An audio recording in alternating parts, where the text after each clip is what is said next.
Hello and welcome to Crypto Bible. My name is Oliver Tompkins, and in today's episode, we're going to be taking a little look at the Bitmex saga and also a little bit about the cryptocurrency market as Ukraine and Russia situation is going on. But before we get into those news articles, go ahead, throw me an early like, hit yourself subscribe to the channel and turn on your notification bell icon so you never miss any of our upcoming articles. First things first, let's dive straight into the market and check out what's going on in the world of crypto. Okay, we're on CoinMarketCap. Top 3 trending coins: Solana, Harmony, and Bitcoin. It's nice to see some of the top 30 cryptos in the trending section there, with Solana, Harmony, and Bitcoin in there. Biggest gainers: Shibatron, OB, Rock Token, and Truddle are on the biggest gainers. Right, okay. Let's go down and have a little look. So, number 1, Bitcoin, down 2.23% over the last 24 hours, trading at $38,206. ETH down 5%, trading at $2,622. BNB down 2.3%, trading at $366. Cardano down 1.7%, trading at 87 cents. Now, Terra, over the weekend, that was going up, but at the moment it's down 4% over the last 24 hours, trading at $73. AVAX, Avalanche, down 7%, $74 there. Any other big ones? Polkadot, nearly 7% down, trading at $16.90. Dogecoin down, Sheep down. We've got Polygon down 3%, Kronos down 3.5%. Any other? Cosmos, nearly 4% down. Chainlink, nearly 5% down. Any other double digits? Can we see? And the Phantom token, 7.5%. Tezos down nearly 8%.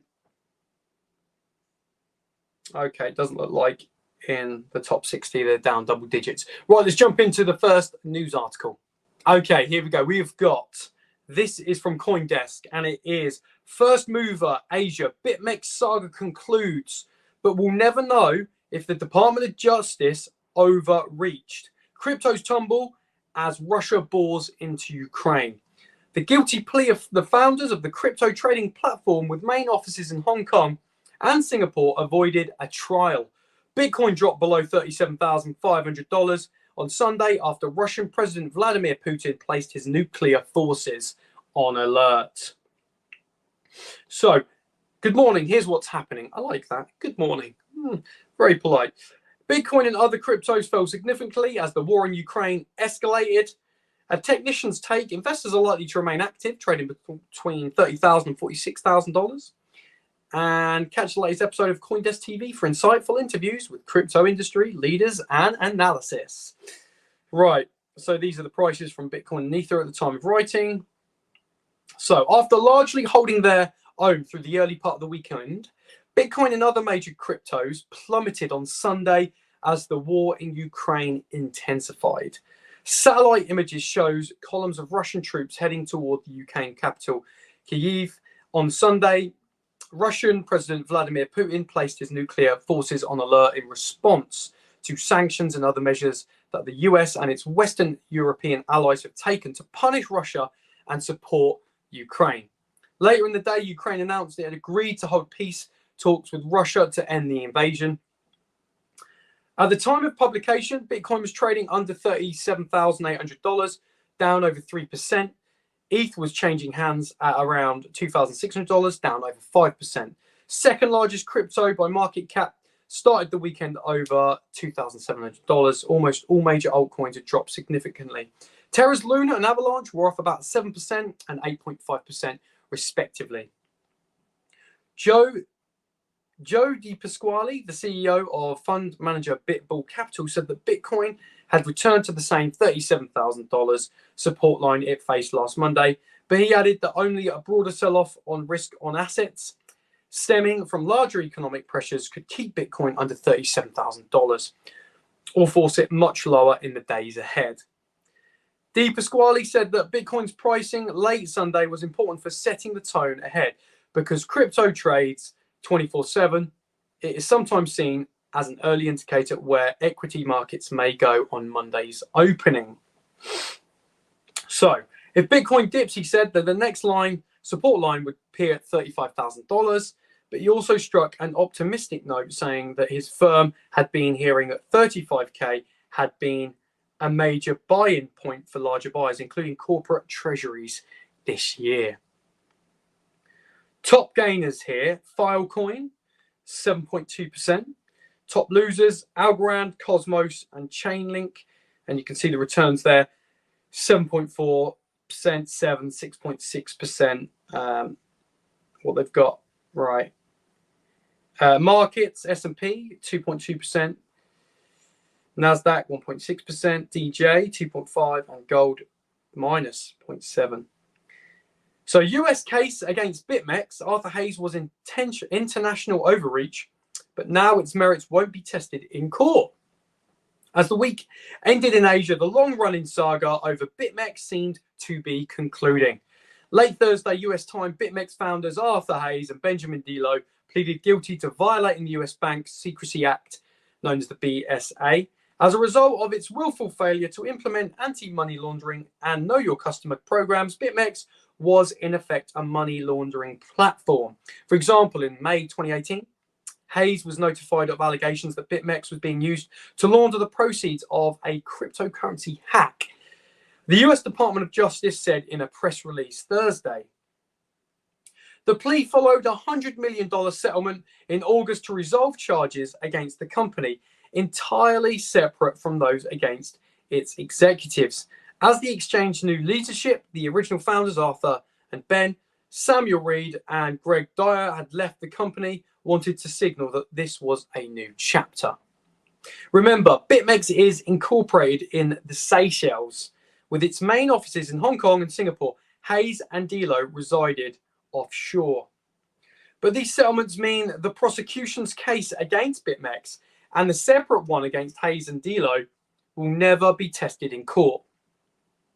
Reed and Dyer haven't signaled their intent to settle. Certainly those accused of a crime have the right to enter a plea deal to settle their case. Court proceedings are drawn out, stressful affairs. However, this agreement still means that the ambiguity around the case will endure and we'll never know the strength of the DOJ's argument. Remember, Bitmex has never accepted fiat currency, unlike other exchanges.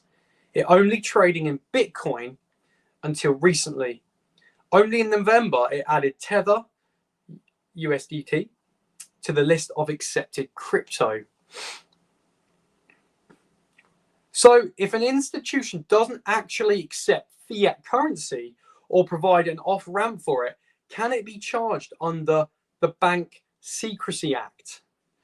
The case introduced a new area of jurisprudence for the BSA. Ross Feingold, a Taipei-based lawyer and political risk consultant, said during the case's early days. Feingold, who had formerly served as an in-house counsel for Royal Bank of Scotland, Deutsche Bank and JP Morgan in Hong Kong, highlighted that this would have been a precedent-setting case for the BSA, as it would have been one of the first uses of the Secrecy Act against a non-bank financial institution.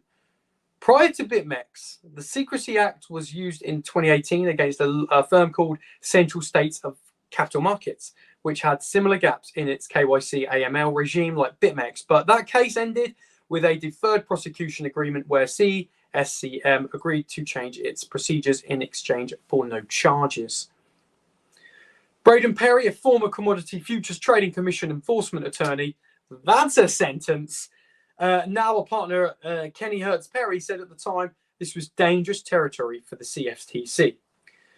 The CFTC's increasingly expanded view of their jurisdiction will likely be challenged, especially against offshore exchanges and participants that have limited ties to the United States, he said. But all of this was never tested in court. Could the Bank Secrecy Act apply when the institution in question isn't a bank and didn't even deal with currency? Can the CFTC regulate a market that is based offshore and doesn't specifically target US residents? While there were concerns over Bitmex's leaky IP blocking regime, it also didn't advertise. We won't know how the court will rule, as the case against Bitmex and the separate ones with Hayes and Delo have been settled. Prosecution's evidence won't be tested in the adversarial nature of a court proceeding. Some of these questions might be answered in the upcoming case involving US Securities and Exchange Commission and Terraform Labs. Terraform Labs is claiming the agency did not have jurisdiction over the CEO, Do Kwon, when he was served with a subpoena during a conference in New York because neither the company nor Kwon are US residents. Terraform Labs lawyers are arguing that just because US residents access the company's services doesn't mean there was purposeful availment. The lawyers cited prior case law, Royalty Network includes versus Deschamps.com, that to claim that because a website is available in a market doesn't mean that it's purposeful attempt to take advantage of the market. That Hayes et al. Didn't have their day in court is a shame. Under intense scrutiny, the government's case against them might not have been as strong as it seemed. Yes, Hayes taunted US authorities. The initial indictment quoted comments he made at the Tangle into Pie, saying that Seychelles authorities could be bribed with coconuts, and equated dealing with New York regulators to forced sodomy.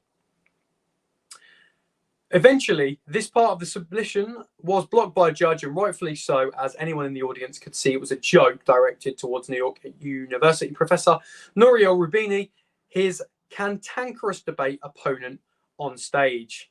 But the fact this comment was highlighted by prosecutors show that it might be Hayes' ego that bothered them. Having an ego is certainly no crime. So, what do you think, guys? What do you think about that's quite interesting in the article about the Bank Secrecy Act, the fact that it didn't actually deal in fiat currency, so therefore it couldn't be considered a bank organization. Very interesting. Let's go to our final thoughts. So there you go, guys. That was today's episode. We looked at the Bitmex's situation there with the article. I'd love to know your thoughts on that. And we also had a little look at the current situation with Ukraine and Russia at the moment. Thoughts go out to the Ukrainians. Now, as always, if you like the video, throw me a like, get yourself subscribed to Crypto Bible, and turn on your notification bell icon, cha-ting, so you never miss any of our upcoming videos. Once again, thanks for joining me for today's episode, and I'll see you on the next one.